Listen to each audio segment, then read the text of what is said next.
mean, the biggest thing that I think I hear from principals is just trying to be a little comfortable with being uncomfortable, because it's moving at such a fast rate.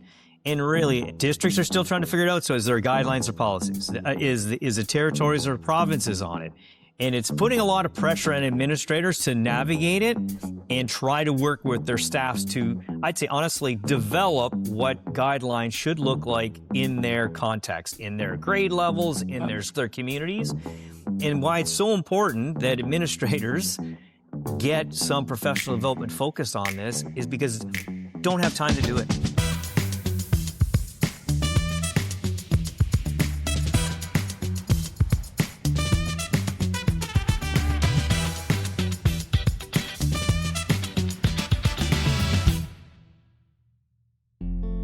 This episode of Education Matters is in support of the Canadian Association of Principals Conference, which is a national gathering that brings together school leaders from across the country to think seriously about the role of leadership in education today. And that role, quite frankly, is getting more complex. New technologies like AI are arriving faster than systems can respond. Expectations are shifting, and in many cases, principals are being asked to make decisions without clear guidance, while students and some teachers are already deep into the change. To explore all this further, I'm joined today by Dean MacInnis and Dr. Alec Couros. Dean is the 45th president of the Canadian Association of Principals and the principal of École Sir John Franklin High School in Yellowknife. He has spent his entire career in the Northwest Territories with over 30 years in education and more than 2 decades in school leadership. His work is grounded in a deep commitment to community and public education in the North. And in 2015, he was inducted into the Northwest Territories Education Hall of Fame, which is pretty cool in itself. But he's also been recently named one of the top 10 principals in all of Canada. Our other guest is Dr. Alec Couros, who probably at this stage to many of you listening needs no introduction. He is a professor of education technology and media at the University of Regina. His work focuses on AI in education, digital citizenship, media literacy, and recently he's been working directly with school systems and governments to help shape how education can respond to the shifts that AI is ushering in. On today's podcast, we talk about what principals are actually dealing with right now, from policy gaps to real issues showing up in schools like deepfakes and misuse of AI. But we also get into the opportunities, where leaders can start and how AI can support the administrative side of their work, and why most people need to spend less time reading about it and more time actually playing with it. But I'd say the most important part of our discussion is on teaching and learning. What happens to assessment when AI can produce high-quality work instantly? What do we need to protect in terms of thinking and writing? And how might schools begin to rethink pedagogy so that learning is not reduced to something that a machine can easily replicate? There's also a thread throughout on leadership itself and what it means to lead in a moment where the answers are not settled and where being comfortable with uncertainty is becoming part of the job. So our conversation here is about AI, but most importantly, it's a conversation about leadership and the future of education. So without further ado, here is my conversation with Alec Couros and Dean MacInnis. Dean, Alec, welcome to the podcast. Excited to have this conversation today. We are doing it in support of the CAP conference that is coming up very quickly now in May. Dean, let's kick it over to you and let's give folks a background of what CAP is and why it's such a crucial event in Canada. Yeah, appreciate it. Thanks for having me today, Jason. CAP, it's the Canadian Association for Principals annual conference coming up in Regina, starting May 5th on a Tuesday, going all the way to lunchtime on Friday, the 8th. Pretty excited. Lots of great keynotes, lots of great breakouts.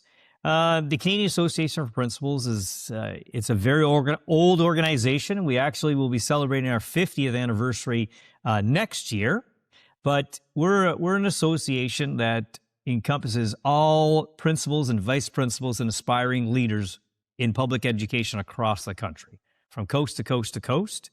And our organization tries to represent these administrators in different committees across the country, working with governments, working with teacher unions, and trying to make sure that voices of administrators are heard and are listened to. That's not to say that we're going to change education completely, but certainly making sure we have a voice, because we're a big piece. We're the decision makers, the certainly the guides of schools and school districts. We have an important role, and our association is just representing each and every one of them, whether they're in small town Grimshaw, Alberta, or whether they're in downtown Toronto or they're in Yellowknife. It's trying to work and support all those individuals across the country. That's kind of CAP in a nutshell. Well, it's awesome, and I'm looking forward to it. I don't think out of all the conferences and summits and everything I've done over the years, I've never been to CAP, and therefore never one that's exclusively for school administrators. And I've learned over the years, certainly, that I think the most important role in the entire district are the principals. And I've always loved this idea as the really good principals are the lead learners for the school. They model the disposition, the culture, the kind of learning and the kind of educators and students that we want at every single site. So really looking forward to it. And of course, with us here, we have none other than the Alec Couros, who will be speaking at the event on AI and leadership. Is that right, Alec? I believe so. Yeah. What leaders need to know about generative AI in education? So I want to have a conversation with three of us about that. And I've seen enough of your presentations to know, Alec, it's not fair to ask you to give us a review of it because they're so dynamic. And I think the last one I saw, you had maybe about 24 tabs open and you're navigating it like a maestro. But maybe we can start by giving folks a little bit of a teaser as to how you've been thinking about AI and leadership in particular, because there are some real interesting nuances that I want to get into as to the role of the principal and the opportunities with AI. So I'm going to cut you off first. I do want to do a shout out to CAP because I remember being a junior faculty member like back in '99, and my edit-min colleagues would always talk about CAP and how important it was. Going way back then, and I thought, well, that was amazing. That'd be amazing to go to, and I've gone to it a few times over the years and played a bit part, did a small presentation. So I was very happy to hear. I live in Regina, so maybe it was just the easy ask because I'm living there. But I'm happy to be part of it and to take a role as keynote this year, alongside some really other great voices as well. So I'm happy to be there. But it's a conference that's had great prestige. And, just a great reputation over the years. And many people I speak to, principals in particular, of course, speak very fondly of it. So I wanted to start there. In terms of, generative AI in education, I've been doing a lot of policy work. I'm working with the Saskatchewan School Boards Association, working with to help develop governance. I think there's 3 provinces now that have provincial governance, and the other 7 provinces and 3 territories are basically saying, school divisions have at it. You can figure this out yourself. And there's a lot out there. But, everyone's at different places. And so principals have to either interpret policy that doesn't exist or try to figure out some of the requests for new software. And like there's all the technical environment, there's the pedagogical leadership that goes with it. There's new tools released all the time. And some of these tools, if you think of the open Claw, Saga, some of the stuff you don't want to download on your machine and put it in right away. Otherwise, you're jeopardizing your entire school system because the stuff can be quite dangerous and it's happening quickly. There are all sorts of issues like deepfakes that are happening in classrooms that we were seeing, greater reports of this. And this is due to AI tools being able to very easily, take someone's identity and mass produce artifacts very quickly. There's an information literacy perspective that people don't know what's new or what's fake anymore. If you look at the new ChatGPT that was just released, there's a new release every day. Google kind of had the edge. Now it's ChatGPT has the edge. It's just like watching a race. Really impressive images, and they've kind of stopped from, like, it used to be just Grok that didn't allow you to, or only allowed you to create celebrity faces and politicians and so on. Now you can really easily do that, and very impressive results with these new tools. but I think one of the bigger pieces here, and it's within the instructional space, is like, how do we rethink assessment? How do we rethink, learning in these spaces? Like, what do we let go of? If, I'm using, one of the examples I've used recently is I can go into, at the beginning of a presentation, I can put in a prompt into my Claude cowork and say, go to this outcome from this curriculum, provide me with a lesson plan, a rubric, give me 3 different examples of student work, like fully produced, including presentations, one at the exemplary level, one at the intermediate, one at the beginner. Grade all of those, those papers, provide feedback. And by the time I'm half done my presentation, the thing's done already. And it's much better than I could have done in such a long time. So how do we think about time anymore? How do we think about product anymore? Do we need to sign the same things? I'm kind of getting into some of the things that we can talk to, but there's such change happening here because of this technology that, we really have to rethink almost everything we do, whether it's the AP policies or developing policy or whatever it might be. This is a time of change, but a time of opportunity. And some people might be saying, I'm happy to be out the door right now because it's just too much right now. But people may be thinking they want to retire, and others are thinking, like, this is the time I want to get in. Like, this is an exciting time, and I hope that we have, for those who really want to take this on, that there are opportunities to really shine in this space as leaders. Yeah. So you really eloquently there kind of described the whole kind of ecosystem of what's happening around and what's impacting how leaders should think about AI. What I've noticed, and Dean, correct me if I'm wrong, because my sample size is much smaller than yours when it comes to principals, and probably more localized to here in Ontario, but I am working with a pretty big group in a school district here. And I was a little shocked at how few of them have explored everything Alec just talked about, or even really been thinking more deeply about it. They have a lot of frontline issues with kids doing, like Alec mentioned, deepfakes and some scary stuff that they have to intervene with and navigate.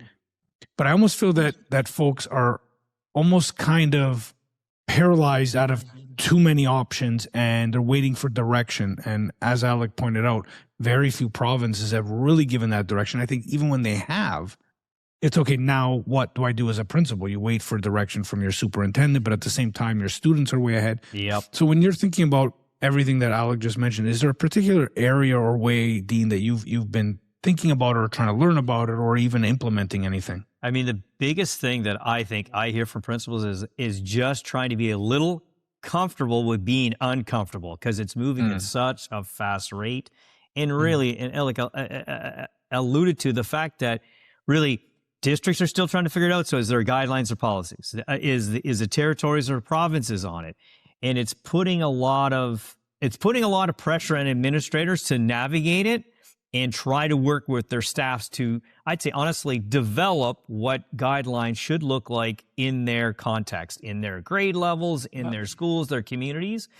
And it's really becoming, and why it's so important that administrators get some professional development focused on this is because don't have time to do it.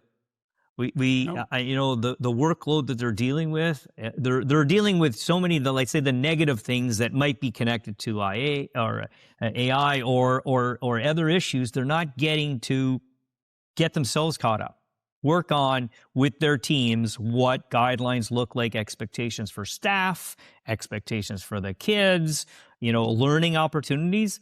Versus, I would say some administrators are scared. It's so unknown. So whether they're putting on the blinders on it or they're just saying no to everything, and that doesn't work. It doesn't work. It's the kids are using it. The kids are already coming to my high school well versed in certain platforms in particular, good or bad. So then, how can we help create that climate where a kid is learning, staff are learning in a positive way that's working for the school? But the policy thing is a big discussion across the country.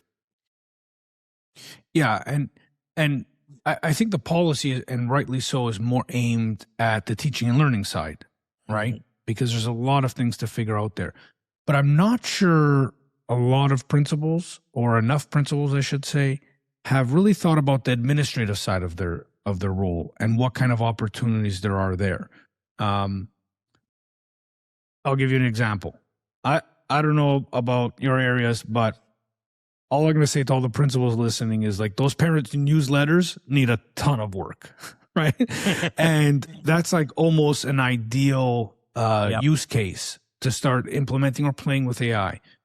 Alec, are there any other areas, or when you look at the administrative side, some kind of entry points you can give folks to start thinking about how to start playing? Because one of the big things too with AI is it's not something you can sit down and just read about theoretically. You have to play with it. So any entry points for folks?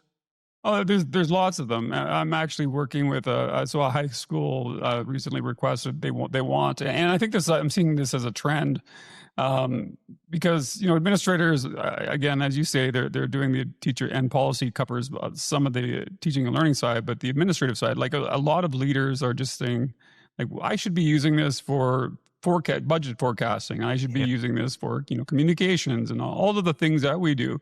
And so I'm hearing that from deans. I'm hearing that from administrators, executive level at universities. And so they need to know, like, where does the data go? Being careful to work within the confines of their tools. But even then, it's a little bit more tricky. So, for instance, if you're using to get into a very specific example, if you're using Microsoft Office, you're a Microsoft school. And, right now, if you want to take, throw up a spreadsheet in Excel and it's within your sort of your data tenant and, everything's hunky dory because it's within that space and it's all covered.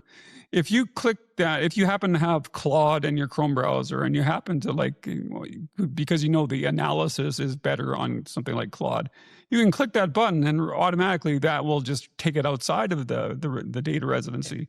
In that particular space. And so you're exposing your data, but you get much better analysis on your data as well. And so there's little things like that, just technical things that people may not know. I designed, so for this high school that asked for, they're wondering about parent communication. They're wondering about, analysis of, student trends and what demographics, shape student success and things like that. And so they sent me an email. Based on that email, I said to Claude, and I'm not trying to pump Claude or any other tool, but it just happens to be one that I use a lot lately.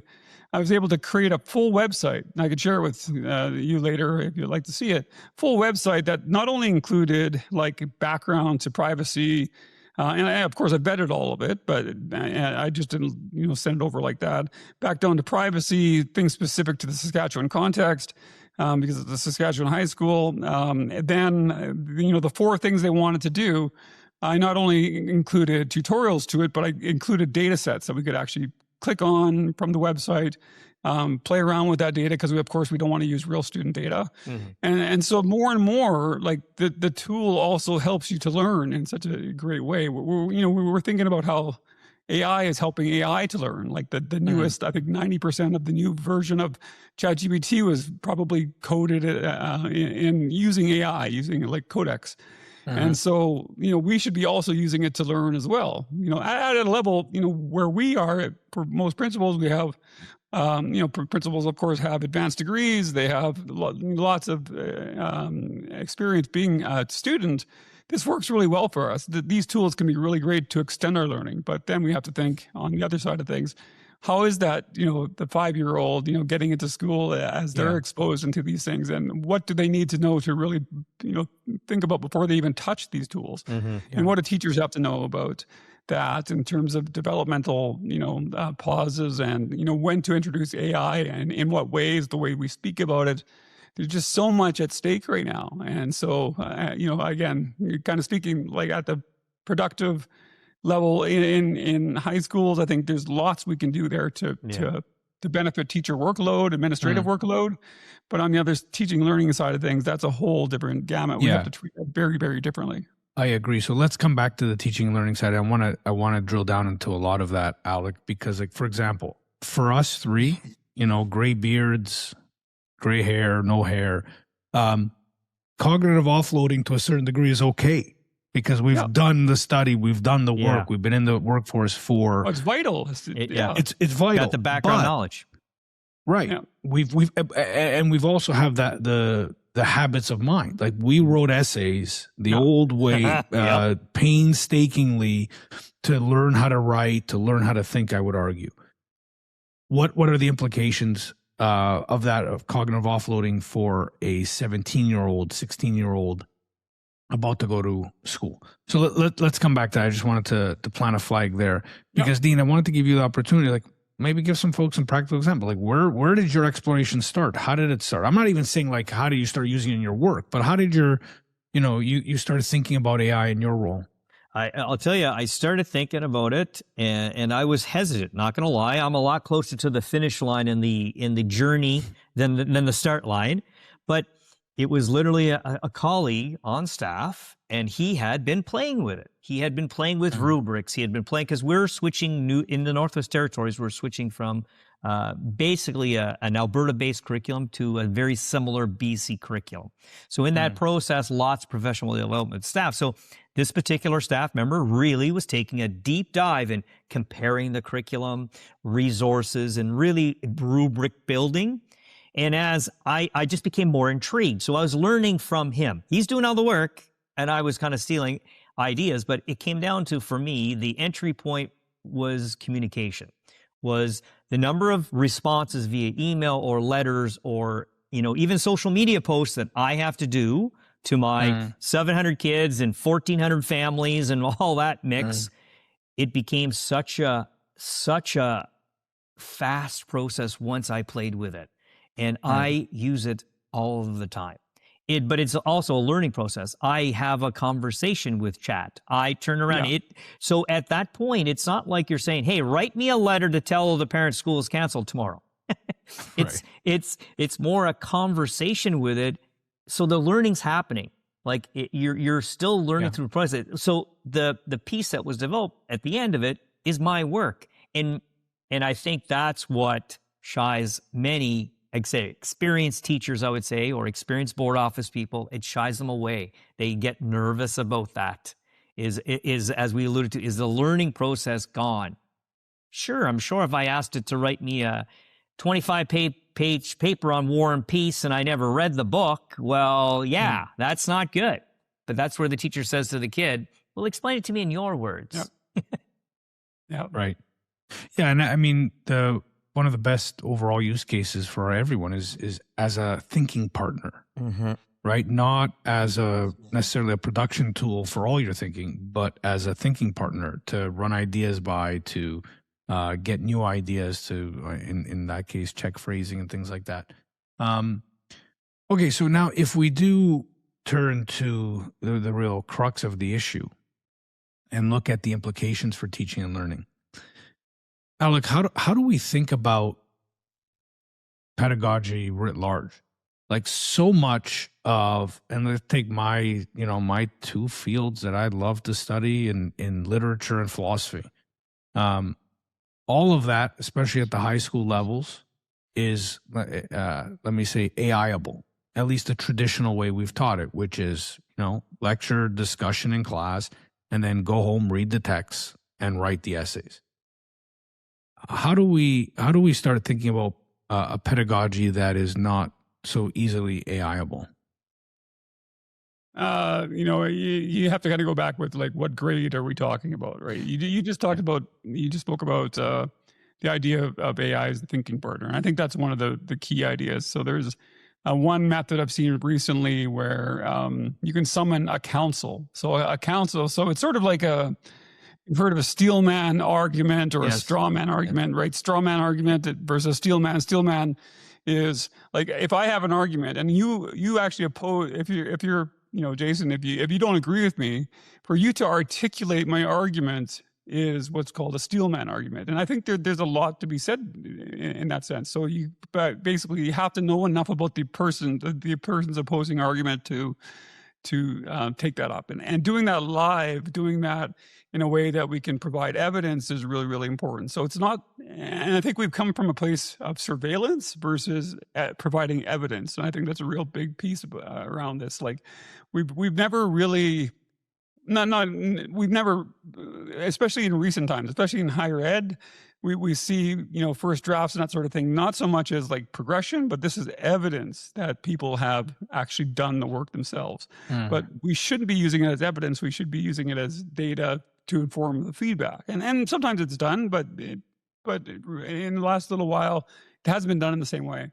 So something like the council idea. So you have this multi-perspective analysis. You kind of create a committee that come from it's almost like 5 different agents who have different perspectives around like maybe foundational ideas or these might be implementation. It depends on of course, the type of work that you're doing, but there's 5 different perspectives. And then if you were able to take whatever work you've done and take those arguments and bring them in, how non-scalable is that idea in real school where you actually have 5 critics that are going to give you feedback? Outside of the social dynamics of school, because we know that, for instance, if you have a thinking partner in school, if you're partnered up with someone, you get very light feedback in many ways. This is actually, constructive, phrased in a positive way, could go deeper into disciplinary knowledge. It also knows where you're at, so it has a scaffolded reality. So that's just one example of how you might do it, but more evidentiary type work where we actually provide evidence of our learning. And I'm not saying, there's certain things that we shouldn't sacrifice. And I wrote a piece in my Substack a while ago, and it was really around the idea of we shouldn't sacrifice writing as a whole. Like the essay 100%. is not necessarily a bad thing. It's just that it's become a bad thing because we're very product focused. Yeah, correct. But the idea of writing as thinking is really an important piece, but we're not assessing the right things. So those are just some examples of, we can get really deep into tons of different examples, but really going back to what was the purpose of the essay in the first place? And I think that is one thing that AI uncovered that has, many of us knew that it was much more product focused, but it really brings that we can't ignore it anymore. We have to really think about this much deeper. Yeah, I mean, hallelujah to that. I mean, people can think about how well they know something, then try to write about it. That's when you really find out how well you know something. So do either of you have any inclinations or even strong feelings as to, and back to your point, Alec, earlier about what age groups we should be thinking about and how we're engaging different age groups with AI or not at all? I mean, younger kids are using it more naturally. I mean, honestly, because we're seeing them coming in the high school, and they already have experiences. So to think if we're gonna, we're gonna catch them in high school and reorganize and teach it in a different way so they know how to handle this. It's got to happen. It's got to happen at the middle school level, is my personal opinion. Not that I have a stack of research on it, but generally because that's the teachable time that kids learn to navigate, what's real, not real, learning some skills and techniques about, how to navigate that. How do I use these things as a tool versus, let's say, as the kids would call it, a cheat? So it is that learning tool. To me, middle school is a bit of a target. So when they get to high school, because our job right now, I think it's pretty tough, is in this moment in time, our kids are, there's going to be a 25% to 30% of our kids are going to go off to post-secondary. We want them knowing some strategies, not leaving here in it not being, let's say, taught or discussed or navigated, and then they go off somewhere and all of a sudden it's not appropriate or it only can be used in certain ways. I think starting younger with it, because the reality is they're using it. They're using it way more than most people realize. Yeah, and I think you kind of said it's starting younger, but starting around how to use it. Alec, is there an age that below which you would say no, just it's not the place, it's not the time? So I think, as Dean mentions, I think middle school is a target, but we start back, like we start talking about this in kindergarten, but not, putting kids in labs and making them use AI and putting headphones on them and that sort of thing. Like, we don't do that.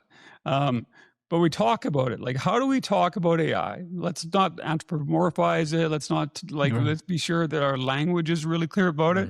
I think that we talk about a reality that these kids are going to grow up into, that these intelligence, these non-embodied intelligence live beside us.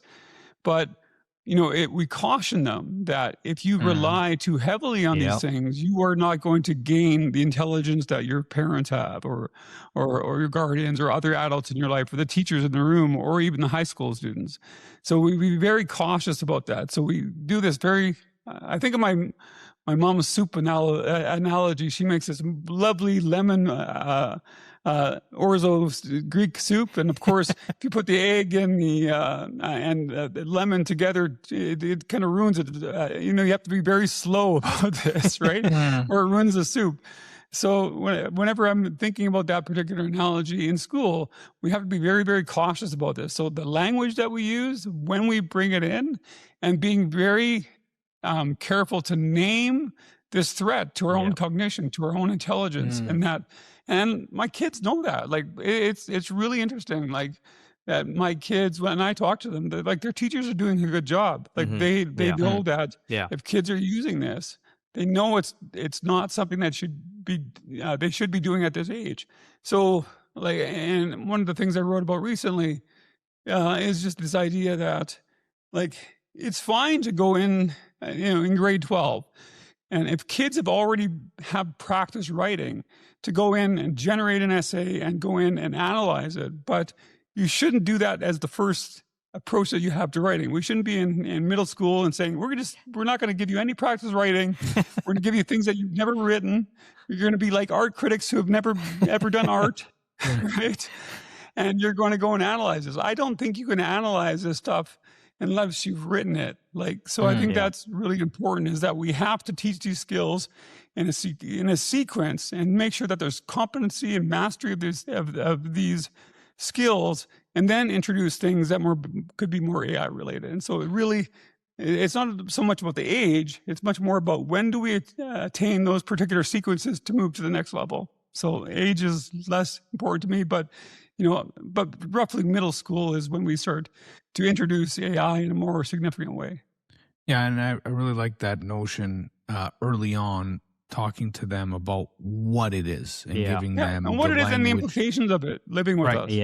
Right. Implications to our well-being, to our mental processes, our understanding of the sycophancy and its tendency for us to befriend it and to trust it, and we can't do those things. And that's, so from a social and also cognitive sense. Yeah, and so that's exactly where I was going with that in terms of why I view the importance of talking about it and understanding the impact on kids from a young age, because we've all heard at this stage the stories of kids that have been using it as social emotional support to horrific ends, from everything from mental illness and confusion with reality to the worst case scenarios where these AIs have encouraged distraught kids to take their own lives.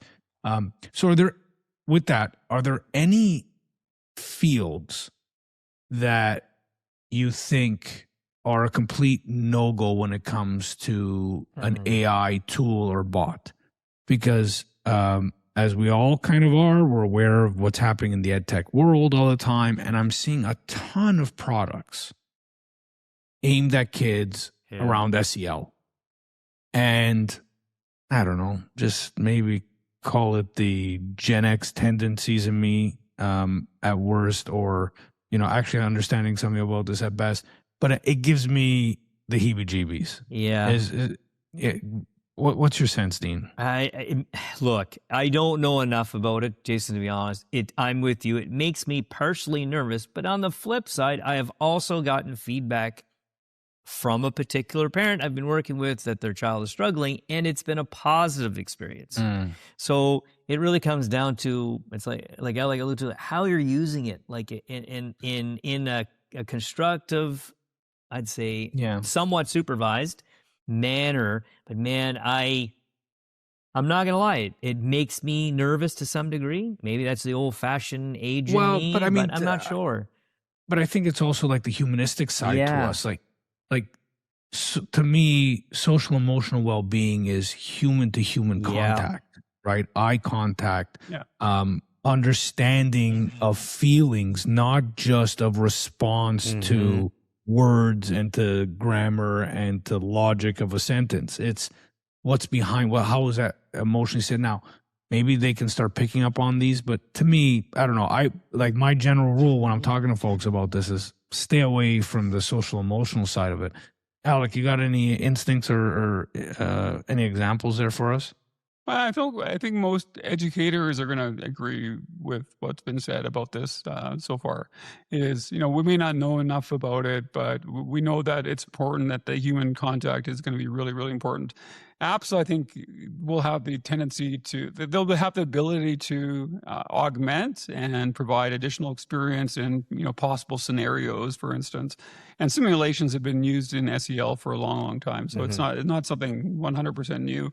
But if a student, goes into school and the only sort of conversation they've had for the entire day is with a bot, that's probably something we don't want to go down that particular road. But if the majority of conversations have been with peers, with adults that they trust, then I think that's great that we augment additional or enhance or extend those, with a bot for not only the digital literacy perspective, but of course the SEL perspectives. But I think what's important is while most government officials, legislative bodies, people in the mineral superintendents will all agree with that. There's going to be a time where we see this. Look at all these teachers. They don't spend all that time doing lesson plans anymore, unit plans. They have all of this extra time now, and so there's two outcomes of that. It's like, can we go with fewer teachers? Right. No, let's go back to this idea that we actually really are fond and we believe of the importance in social relationships. So let's say all that time that we've sort of banked again because we've done these things in a quicker way, let's reinvest that time into classrooms. So reorient the classroom so that there's actually more time to spend with students. So if we're going to say bad, SEL is bad in the context of AI, then what are you going to do about it? Because the next step would be to how do we augment those experiences with human relationships? How do we reorient the classroom or reorient time of the teachers to do things differently so that, let's save time on the points that don't matter as much and then rebank that and put it into spaces where it does matter. So, Dean, what does that look like structurally within a school? Because part of it, Alec, to me, is complicated by the fact that when is planning time really? I raised by educators, planning time was at home. It's home, for the most part. So, saving that, I'm not saying we shouldn't save that time because, for the social emotional well-being of teachers, that only those that teach know how complicated and how consuming the job is. Yeah. But on the ground, Dean, are there some, I don't know, I don't like the term efficiencies, but some ways that we can create that space for the more genuine teaching and learning that we know needs to happen more regularly? I think it certainly AI opens that door to have the time within the class to then do better observations, having better conversations, assessing at a higher level. It has that ability. It comes back to obviously, but it still go back. We're in the people business. We're in the interactive business. We're in the relationship business because it's a person to person or a person to 28 kids in a classroom. But if we can use tools that allow us to have more conversations with kids, better observations, it really opens up that door because I think it has then the ability to have stronger relationships, creating those times for kids who, let's say, need to have more human contact and quality contact. I think it opens up that door for sure because, as you alluded to, a ton of work that teachers will do is on prep time, after school, before school, and at home. If we can cut back a little of that, then I think that gives that much more energy to that teacher in that classroom that's going to have conversations and rotate in that room and do those observations, because that's what assessing is now. It's the skills. We're assessing skills. It's not sit here and do the math test, get it back. There you go. Thank you very much. That has not happened in a while. Wonderful.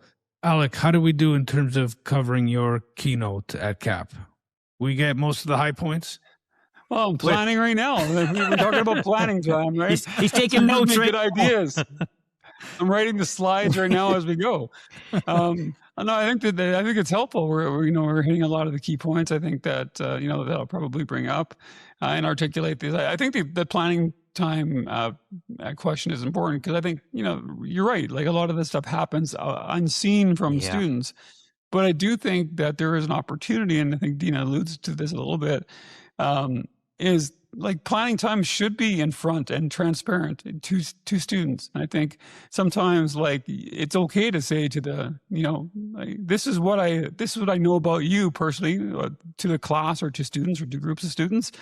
AI is telling me to do this, and let's go down this road. It thinks that you're at this particular level and you can go to this particular level.